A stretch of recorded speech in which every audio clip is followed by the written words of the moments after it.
حج کی ابتدا کیسے ہوئی اور مکہ مکرمہ کا شہر کیسے آباد ہوا؟ حضرت ابراہیم علیہ السلام کی ایک بیوی جن کا نام سارہ تھا، ان کی ایک باندھی حضرت حاجرہ علیہ السلام تھیں۔ تو حضرت سارہ علیہ السلام نے حضرت حاجرہ علیہ السلام حضرت ابراہیم علیہ السلام کو گفٹ کر دی۔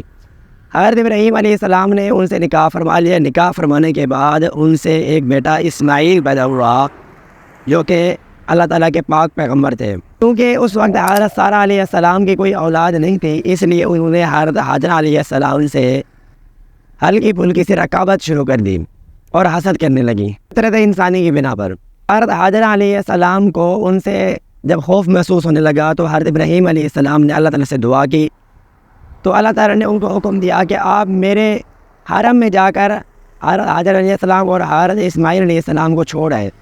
تو کیونکہ حضرت ابراہیم علیہ السلام فلسطین میں رہتے تھے، مصر میں رہتے تھے، تو ان کو پتہ نہیں تھا، تو حضرت جبرائیل علیہ السلام تینوں کو لے کر مکہ مکرمہ کے ایک صحرا میں چھوڑ ہے۔ وہاں پر کوئی آبادی وغیرہ نہیں تھی، صرف صحرا ہی صحرا تھا۔ حضرت ابراہیم علیہ السلام ان کو چھوڑ کر وہاں سے جانے لگے تو حضرت حاجرہ علیہ السلام نے ان سے دریافت کیا کہ آپ ہمیں یہاں کیوں چھوڑ کر جا رہے ہیں، یہاں تو کچھ بھی نہیں ہے۔ تو حضرت ابراہیم علیہ السلام نے ان سے یہ فرمایا کہ مجھے اللہ تعالیٰ کی طرف سے یہی حکم ہے۔ جیسے ہی حضرت اسماعیل علیہ السلام کو پیاس لگی تو حضرت حاجرہ علیہ السلام دو پہاڑی صفا اور مروہ کے اوپر چڑھ کر ان پانی وغیرہ کی تلاش کے لیے چکر لگائے۔